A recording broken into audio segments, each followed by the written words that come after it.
Hello guys, कैसे हैं आप लोग। मैं आशा करता हूं कि आप ठीक होंगे। इस समय हम लोग ग्रामर का जो अनसाल पेपर है वो सॉल्व कर रहे हैं और ये सन 2023 की सीरीज चली जिसमें आज हम लोग जो सेट नंबर 6 को सॉल्व करने वाले हैं। और ये सेट जो 6 है इसका नाम है डबल ए ए ए, ठीक है। तो आइए हमारे साथ और इसको हल करते हैं। इसमें ग्रामर का हम लोग सिर्फ सेक्शन सी देखते हैं। तो इसमें जो सेक्शन सी में जो पहला हमारा क्वेश्चन है वो ये है, choose the correct option to answer the following question. ये क्वेश्चन नंबर 4 है और इसका पहला जो ए है क्वेश्चन वो ये है, डिसलाइक ऑफ और अवर्जन टू मैरिज इज। ऐसा कोई भी व्यक्ति जो शादी को नापसंद करता है या शादी के खिलाफ रहता है तो ऐसे व्यक्ति को क्या बोलते हैं। तो हमारे पास 4 ऑप्शन है, मोनोगेमी, मिसोगेमी, पोलीगेमी और बाईगेमी। तो ऐसा कोई व्यक्ति जो शादी से नफरत करता है उसको हम क्या बोलते हैं, मिसोगेमी। गेमी का मतलब शादी और मिसो का मतलब नफरत करना। तो ऐसा व्यक्ति जो शादी से नफरत करता है उसको क्या बोलते हैं, मिसोगेमी। तो इसमें ऑप्शन सेकेंड वाला सही है। बी इसका क्वेश्चन दिया है, the phrase pull a fast one means. इसका मतलब क्या है, to pull a fast one means. तो हमारे पास 4 ऑप्शन दिए हैं, to pull forcefully, to pull someone who is fast, to deceive, to lift a heavy load. तो pull a fast one means होता है धोखा देना, ठीक है। तो इसका तीसरा ऑप्शन हमारा सही है, to deceive. To pull a fast one means to धोखा देना, मतलब टू डिसीव, ये वाला ऑप्शन सही है, option number 3। The synonyms of the astonishment is. Astonishment का मतलब होता है आश्चर्य, तो इसका साइनोनिम्स हमको तलाश करना है। तो हमारे पास 4 ऑप्शन है, पनिशमेंट, सेंटीमेंट, बेटरमेंट और सरप्राइज। तो एस्टोनिशमेंट का मतलब होता है आश्चर्य, तो ऑप्शन में सरप्राइज सही है, ये ऑप्शन नंबर 4 है। सरप्राइज का मतलब भी आश्चर्य होना और एस्टॉनिशमेंट का मतलब भी आश्चर्य होना, ठीक है। ये जो हम पेपर हल कर रहे हैं ये अग्रवाल से हैं। क्वेश्चन नंबर डी है, the poem has many obscure illusion.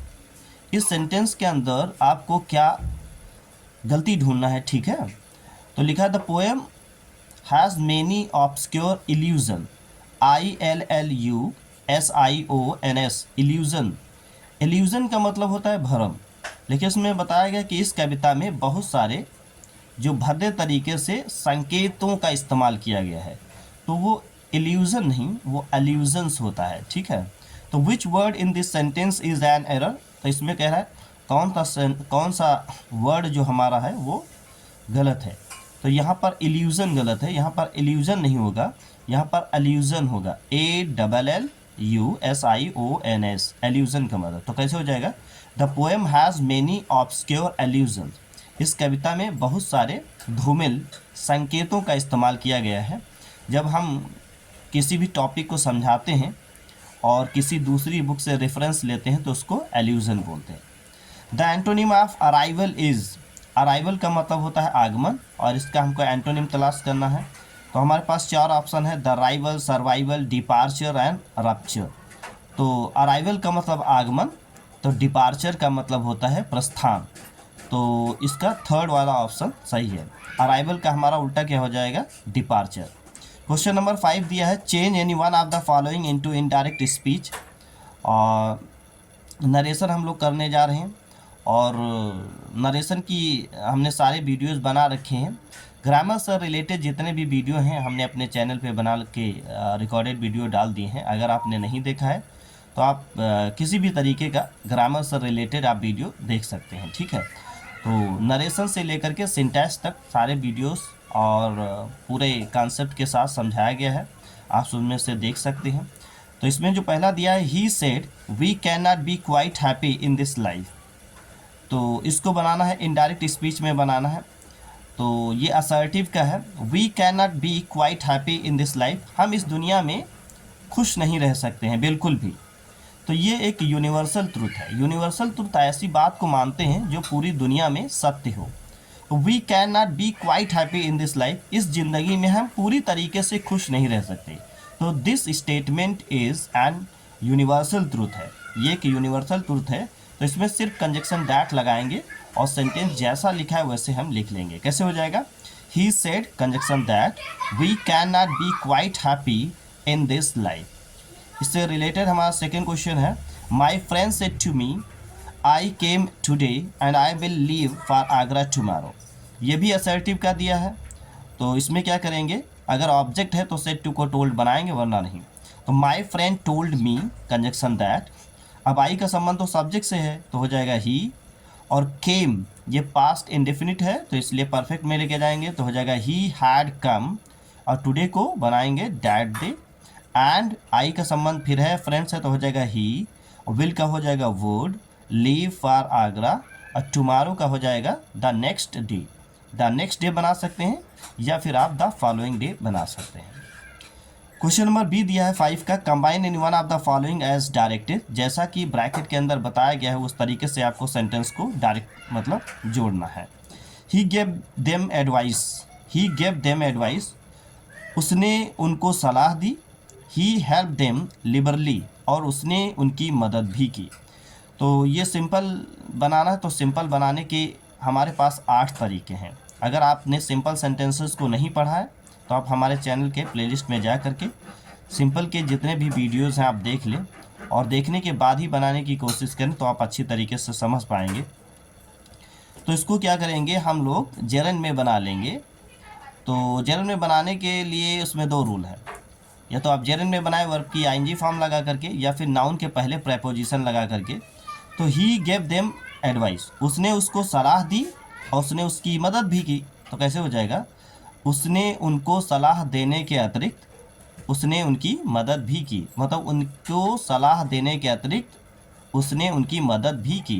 तो उसको बिसाइड्स से बनाई, बिसाइड्स गिविंग देम एडवाइस, और फिर comma he help them liberally. इस तरीके से फिर से, besides giving them advice comma he help them liberally, इस तरीके से बनाएंगे। दूसरा दिया था किंग वाज इल, राजा खुश था, sorry the king was ill, राजा बीमार था। The people heard the news, लोगों ने समाचार सुना। And went to hospital and went to palace, और महल की तरफ गए। राजा बीमार था, लोगों ने समाचार सुना और वो महल की तरफ गए। तो कैसे हो जाएगा, राजा की बीमारी का समाचार सुन करके लोग जो हैं महल की तरफ गए।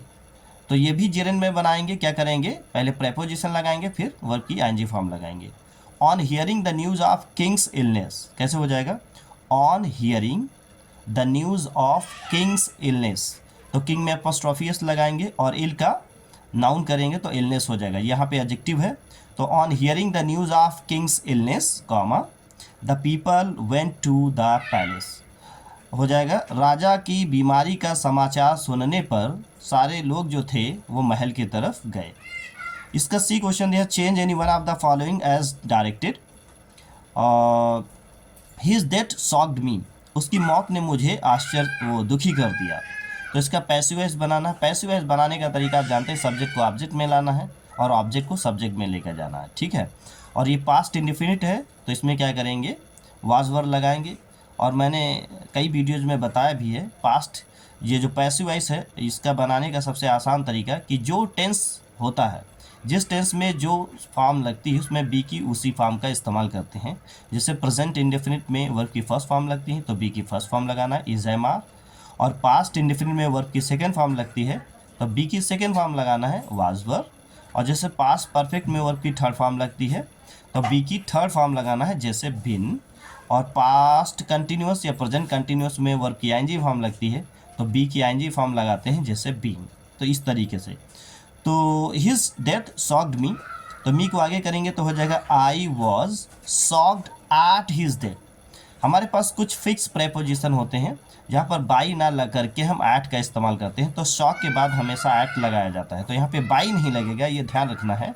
शॉक के बाद हमेशा एट का इस्तेमाल किया जाता है। तो कैसे हो जाएगा, I was shocked at his death, इस तरीके से। No one will deny that Girish tried his best to please the officer. इस बात से कोई इनकार नहीं कर सकता कि ग्रीस ने ऑफिसर को खुश करने के लिए भरसक प्रयास किया। अफर्मेटिव सेंटेंस बनाना है तो नो वन विल बिलीव, इसको क्या करेंगे, sorry, no one will deny, तो इसमें क्या करेंगे, नो वन को क्या बना देंगे, एवरीबडी, और डिनाई को क्या करेंगे, हम एडमिट कर देंगे, वो एक्सेप्ट कर देंगे। डिनाई का उल्टा लिखना है तो फिर हमारा अफर्मेटिव बन जाएगा। कैसे हो जाएगा, everyone will accept that Girish tried his best to please the officer. तो नो वन को जब हम अफर्मेटिव बनाएंगे तो क्या हो जाएगा, एवरी वन विल, और डिनाई का उल्टा हो जाएगा एक्सेप्ट, तो everyone will accept that Girish tried his best to please the officer. इस तरीके से correct any one of the following sentences, दो हमारे पास सेंटेंस हैं, इनको करेक्ट करना है। इसमें ये एरर डिटेक्शन के हैं, इसमें आपको ये तलाशना है कि कौन सा शब्द हमारा गलत है। The boy told a lie lest he should not be punished. लड़के ने झूठ बोला कहीं ऐसा ना हो कि उसे दंडित किया जाए। तो आपने कंजक्शन में पढ़ा होगा कि लेस्ट का मतलब होता ही है कहीं ऐसा ना हो, तो अलग से नॉट लगाने की ज़रूरत नहीं है। कैसे हो जाएगा, the boy told a lie lest he should be punished, क्योंकि लेस्ट का मतलब होता है कहीं ऐसा ना हो, तो अलग से नॉट लगाने की ज़रूरत नहीं है। कंजक्शन वाले रूल में आपने सिंटैक्स में पढ़ा होगा, अगर नहीं पढ़ा तो आप पढ़ सकते हैं। The boy told a lie lest he should be punished. और दूसरा है whole India is suffering from corona, कि पूरा भारत जो था वो कोरोना से पीड़ित है।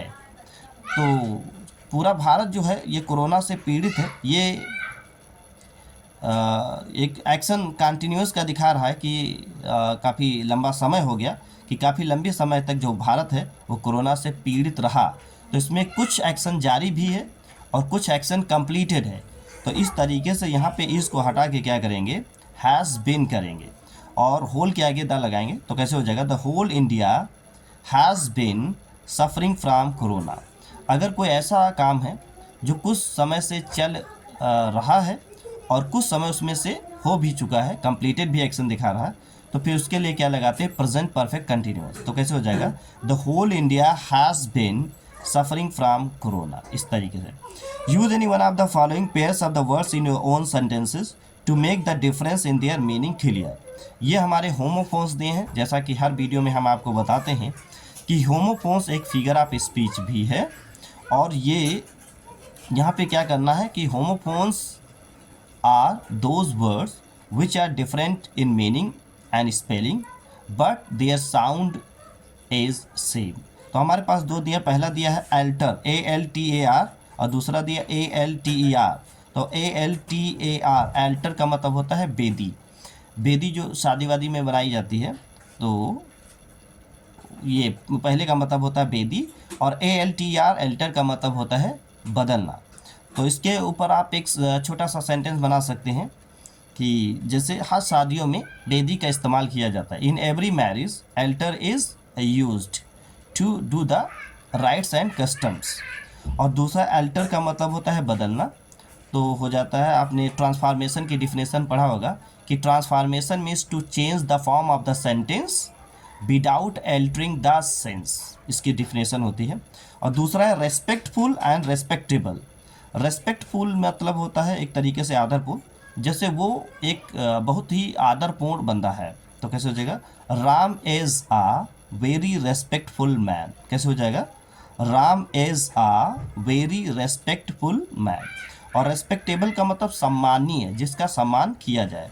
तो कैसे हो जाएगा, mister Narendra Modi is a respectable person. इस तरीके से, ठीक है। Translate the following into English. ये हमारे पास स्टोरी है जिसको हमको इंग्लिश में ट्रांसलेट करना है। ट्रांसलेट करने के सिर्फ हमारे पास 4 ही स्ट्रक्चर हैं, और वो कोई भी टेंस हो वही स्ट्रक्चर को फॉलो किया जाता है। अफर्मेटिव में सबसे पहले सब्जेक्ट लगाएंगे, फिर हेल्पिंग वर्ब, फिर मेन वर्ब, फिर ऑब्जेक्ट। और निगेटिव अगर सेंटेंस है हमारा तो सब्जेक्ट होगा helping verb plus not plus main verb plus object. अगर फर्स्ट टाइप इंट्रोगेटिव है तो सबसे पहले हेल्पिंग वर्ब, फिर सब्जेक्ट, और फिर नॉट अगर है तो लगाएंगे, नहीं है तो नहीं लगाएंगे, और फिर मेन वर्ब, फिर ऑब्जेक्ट। और सेकंड टाइप इंट्रोगेटिव में सबसे पहले क्वेश्चन वर्ड, फिर हेल्पिंग वर्ब, फिर सब्जेक्ट, फिर नॉट है तो लगाएंगे, plus main verb plus object. ठीक है, इन्हीं चारों स्ट्रक्चर का फॉलो किया जाता है। अगर हमारा टेंसेज बदलता है तो सिर्फ हमारी मेन वर्ब बदलती है और हेल्पिंग वर्ब बदलती है। बाकी हर एक सेंटेंस का ट्रांसलेट करने का तरीका सेम होता है। तो आइए देखते हैं, बनाते हैं। खुशहाल जीवन के लिए मानसिक रूप से स्वस्थ होना बहुत जरूरी है। This is present present tense है, तो कैसे हो जाएगा? खुशहाल जीवन के लिए मानसिक रूप से स्वस्थ होना बहुत जरूरी है। It is very necessary, it is very necessary आप बोल सकते हैं, या इट इज़ वेरी इंपॉर्टेंट, यह बहुत ही ज़रूरी है। टू बी मेंटली हेल्दी, मानसिक रूप से स्वस्थ होना। It is very important to be mentally healthy for a happy life. खुशहाल जीवन के लिए मानसिक रूप से स्वस्थ होना बहुत ज़रूरी है। कैसे हो जाएगा? It is very important to be mentally happy for a happy life. और इसी से होता है एक अच्छे और सफल व्यक्तित्व का निर्माण। और इसी से होता है मतलब इस प्रकार, दिस इज हाउ, इस प्रकार, a good and successful personality is created. इसी से होता है एक अच्छे और सफल व्यक्तित्व का निर्माण। तो मीन्स दिस इज हाउ, इस प्रकार, a good and successful personality is created. बदलते दौर में नशे की लत, गैजेट्स का अधिक प्रयोग और जीवन शैली का प्रभाव युवाओं का मानसिक स्वास्थ्य खराब कर रहा है। मतलब लिखा है नशे के इस बदलते दौर में, इन चेंजिंग टाइम्स, तो कैसे हो जाएगा? इन चेंजिंग टाइम्स, बदलते दौर में, इन चेंजिंग टाइम्स, नशे की लत, excessive use of drugs addiction, कैसे हो जाएगा? Excessive use of drugs addiction, excessive use of gadgets and its impact of life and its impact on life and its impact on life is deteriorating का मतलब खराब कर रहा है, is deteriorating the mental health of youth, is deteriorating the mental health of youth। इसके कारण फसाद, हताश और आत्महत्या के मामले तेजी से बढ़ रहे हैं। इसके कारण ड्यू टू इट, तो हो जाएगा ड्यू टू इट या बिकॉज ऑफ इट या ऑन अकाउंट ऑफ इट, आप इसमें से कोई भी यूज़ कर सकते हैं। तो इसके कारण ड्यू टू इट फसाद, हसाद मतलब the cases of riots and frustration and the cases of suicide are increasing by leaps and bounds, means तेजी से। तो कैसे हो जाएगा? इसके कारण due to it the cases of riots and frustration and the cases of suicides are increasing by leaps and bounds. तो इस तरीके से हम देखते हैं कि हमारा सेक्शन सी जो समाप्त हो गया है। अगर आप एग्ज़ाम में अच्छे से अच्छे मार्क्स पाना चाहते हैं तो आपको ज़्यादा से ज़्यादा प्रैक्टिस करना पड़ेगा। प्रैक्टिस मस्ट है। किसी भी भाषा में, किसी भी सब्जेक्ट में अगर आप महारत हासिल करना चाहते हैं, if you want to be expert in any language, तो आपको प्रैक्टिस तो करना पड़ेगा। You will have to practice more and more, तभी आपका हो पाएगा। क्योंकि प्रैक्टिस जो है पढ़ाई के अंदर सबसे टफ हो जाता है। तो जितना ज़्यादा हम प्रैक्टिस करेंगे वो सब्जेक्ट हमारा उतना ही मजबूत हो जाएगा। ठीक है, अगर आपको हमारे वीडियोज़ अच्छे लग रहे हैं तो इसको प्लीज़ सब्सक्राइब ज़रूर करें और कमेंट करके ज़रूर बताएं। और मिलते हैं किसी नेक्स्ट वीडियो में, तब तक के लिए goodbye and thank you.